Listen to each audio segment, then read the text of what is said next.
निमित्त नाशिकला गेलेले प्रार्थना करू. स्वर्गीय महान प्रभू येशू ख्रिस्ता, तुझ्या नावाला धन्यवाद देतो की तुझं वचन आज पुन्हा एकदा तू आम्हाला सांगण्यासाठी आणि ऐकण्यासाठी तू एकत्र केलास, त्यामुळे तुझे आभार मानतो.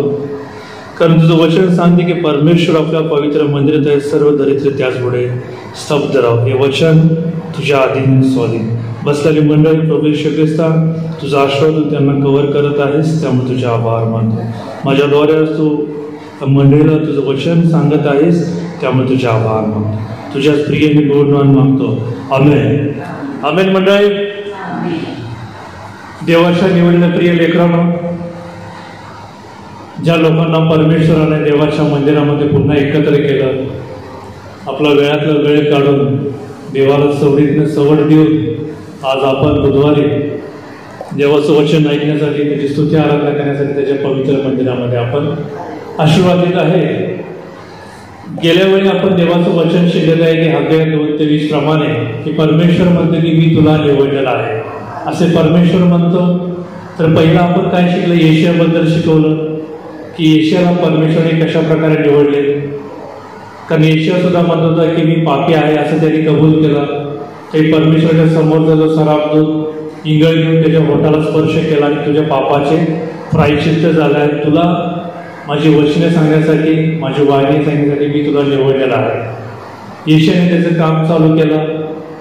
यिर्मयाने सुद्धा तो सुद्धा म्हटला होता की मी बाळ आहे, अजून मला वचन तुझं सांगता येणार नाही. परमेश्वर म्हटला की तू तुझ्या आईच्या उद्धारामध्ये ज्यावेळी जन्म घेत होतास त्यापासून मी तुला पाहिलेला आहे आणि तू बाळक आहेस असं समजू नकोस. त्यावेळी स्वतः परमेश्वराने आपला हात त्याच्या मुखावरती स्पर्श केला आणि परमेश्वराने त्याला सांगितले की माझे वचने तुझ्या मुखामध्ये गाठले आहेत आणि तू माझं वचन, माझी वाणी सांगायला तू जा.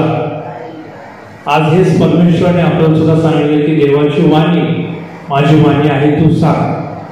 त्याच प्रकारे आज सुद्धा परमेश्वर जसं येशयाला सांगितला, यिर्मयाला सांगितला आणि त्याचबरोबर जे पुस्तक आहे ते एचकेलचं आहे. बरोबर. आज आपण एचकेलची वाणी, एचकेलचा प्रवास आणि एचकेलला जे झालेलं परमेश्वराचे प्रगटीकरण, जे अटॅचमेंट आहे ते सुद्धा आज आपल्याला पाहायचं आहे, शिकायचं आहे.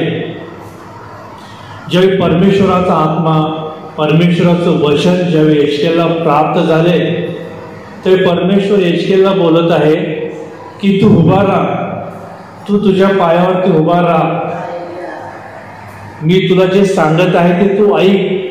आणि त्याच वेळी परमेश्वराचा आत्मा एचकेलच्या मध्ये संचार झाला, म्हणजे अटॅच झाला आणि ऑटोमॅटिक एचकेल आपल्या पायावरती उभा राहिला आणि मग त्याला परमेश्वराचे वचन त्याला ऐकू आलं. त्याच्या कानामध्ये वचन शिरलं देवाच्या आत्म्यामुळे आणि मग तो ऐकू लागला परमेश्वराचं वचन.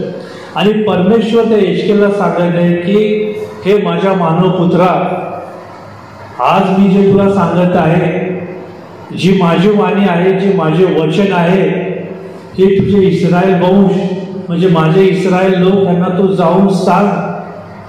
हे जे इस्रायल लोक आहेत खूप उद्धट आहेत, फितुरी जात आहे, फितुरी लोक आहेत की ह्या लोकांनी माझं वचन विसरलेलं आहे. हे लोक माझ्यापासून दूर दूर दूर भटकलेले आहेत. हे लोक जे आहेत कठीण हृदयाचे आहेत, बाबर होटाचे, जड जिभेचे हे इस्रायल लोक आहेत. हे वाढ वाढल्याप्रमाणे हे काय करत आहेत? उद्धट झालेले आहेत.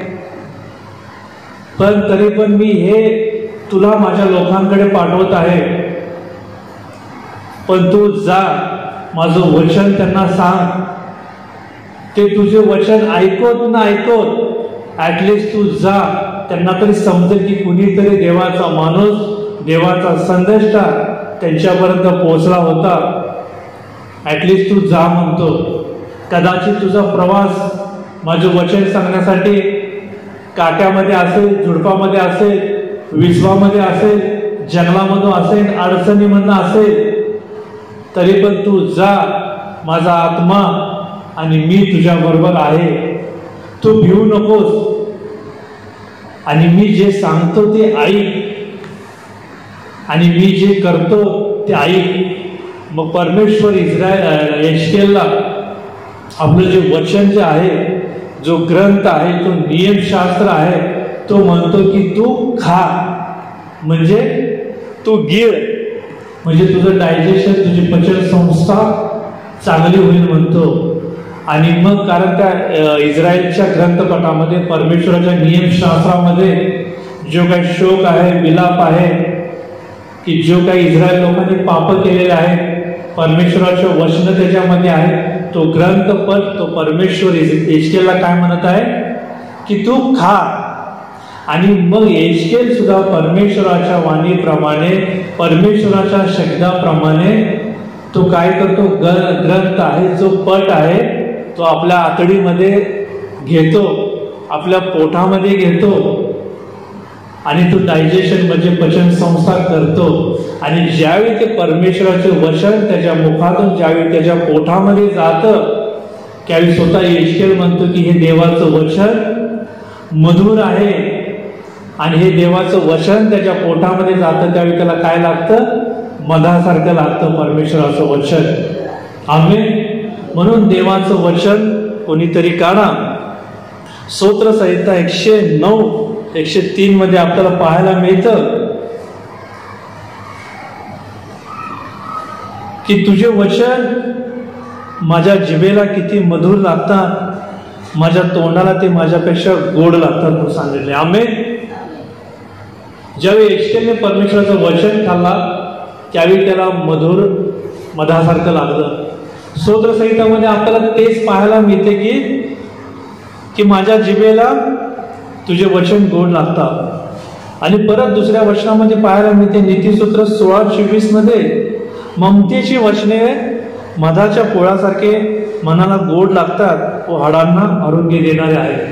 आमेन. आज प्रियानो, जसं एजकेलनं जी जबाबदारी होती, येशावरती जी जबाबदारी होती, इर्म्यावरती जी जबाबदारी होती, त्या लोकांनी ती पार पाडली. प्रियानो, परमेश्वर आज सुद्धा आपल्याला निवडलेला आहे ना, की आज एजकेलला त्यावेळी सांगितलं की ती कठीण हृदयाचे आहेत म्हणून. कदाचित आज आपण आपल्या जीवनामध्ये जगत असताना आज आपण कठीण हृदयाचे झाले असत. योग याचा 22वा अध्याय 22 वचन मध्ये सांगते की तू आपले परमेश्वराची वचन, ख्रिस्ताची वचन की आपल्या हृदयामध्ये साठव म्हणून तुम्हाला आणि मला सांगत आहे. आज आपल्या जीवनामध्ये जगत असताना देवाची वचन आपल्या हृदयामध्ये, आपल्या अंतःकरणामध्ये, आपल्या पोटामध्ये ते सेवन झालं पाहिजे. आज आपण स्वतः प्रार्थना करतो आणि आज आपण ओळी म्हणतो की आज लहान मुलाला सुद्धा जर म्हटलं की बाळा देवाचं वचन म्हण, तर ते पहिला काय म्हणतं की देवप्रीती आहे तर हमखास म्हणतच ते. कारण का की त्या लहान मुलाच्या मुखामध्ये, त्याच्या हृदयामध्ये परमेश्वराने काय केलेलं आहे, वचन टाकलेलं आहे. की मग आपल्या जीवनामध्ये आपण राहत असताना आपल्या हृदयामध्ये काय साठवलं पाहिजे, प्रीती, दयाळू, ममता हे आपल्या हृदयामध्ये प्रियानं आपण साठवलं पाहिजे. एजकेलची सारखी जी जबाबदारी होती, कदाचित आज आपल्या केशवनगरमध्ये आपण जगत असताना देवाचं वचन आपलं प्रगट सांगते की तू माझं वचन या लोकांनी सांग. कदाचित ते अन्न जातीचे लोक आहेत, त्यांना ख्रिस्त माहीत नाही, कठीण हृदयाचे आहेत ते. कारण आपलं काम आहे की एजकेलला कसं सांगितले की तू जा, तुझं वचन जे माझं वचन आहे तू त्यांना सांग, ते ऐकत ना ऐकत कदाचित तू त्यांना सांग. आज आपण सुद्धा वचन सांगत असताना कदाचित ते देवाचे वचन ऐकतील किंवा न ऐकतील. आपण आपलं काम, आपली जबाबदारी आहे तो प्रियानो केली पाहिजे. कारण यशाच्या ग्रंथामध्ये वाचा सिस्टर कोणीतरी की यशा 59:21 मध्ये तुम्हाला सांगतं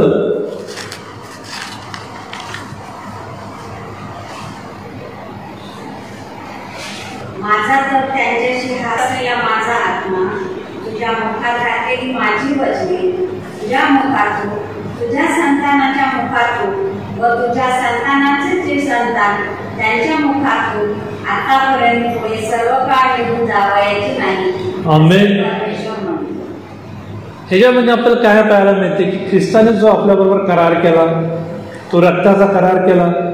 कारण तो वधस्तंभ गेला, त्याने पापाची क्षमा आपल्यामुळे झाली, त्याने तो आपला करार आहे. आणि परमेश्वर येशूमध्ये काय सांगतो की तुझ्या मुखामध्ये जी वचने माझी पिढ्यानपिढ्या घातली जाते नाही ते सदैव असून दे. म्हणजे फॉर एक्झाम्पल आपले परतोंडा, त्यांच्या पिढीतील तो, नंतर ते आजोबा नंतर ते वडील, वडिलानंतर जो नातू, म्हणजे जी सायकल आहे, जी सिक्वेन्स आहे की ते म्हणजे जे ग्रँड म्हणजे एकदम वयस्कर, काय म्हणतो आपण त्यांना, पंजोबा. म्हणजे पंजोबाच्या मुखातून जी वचने आहेत की तो त्याच्याबरोबर राहत असताना म्हणजे घरामध्ये वातावरण जे आहे ते परमेश्वराच्या आत्म्याप्रमाणे, वचनाप्रमाणे, ज्याच्या घरामध्ये जी वचनं असतात, प्रार्थना असतो, देवाचा आशीर्वाद असतो, तो पंजोबाच्या मुखातून त्याच्या आजोबाच्या मुखामध्ये जातात आणि आजोबाच्या मुखातून वचनं वडिलांच्या मध्ये जातात आणि वडिलांची मुखातून की त्याच्या मुलांमध्ये जाते. आज आपल्याला पाहायला मिळते, आज तुमची नातवंड आहेत बरोबर, तुमच्या मुखामध्ये तुमचे वचनं आहेत देवाचे, म्हणजे तुमच्या मुलांच्या मुखामध्ये ते वचनं आहेत आणि त्यांच्या मुलांच्या म्हणजे तुमच्या नातवांच्या मुखामध्ये ते वचनं आहेत. आमेन. कारण ही पिढ्यानपिढ्या परमेश्वराचं कार्य चालू आहे. ज्यावेळी मी पुण्यामध्ये नवीन आणतो मांबोर्डीमध्ये आणि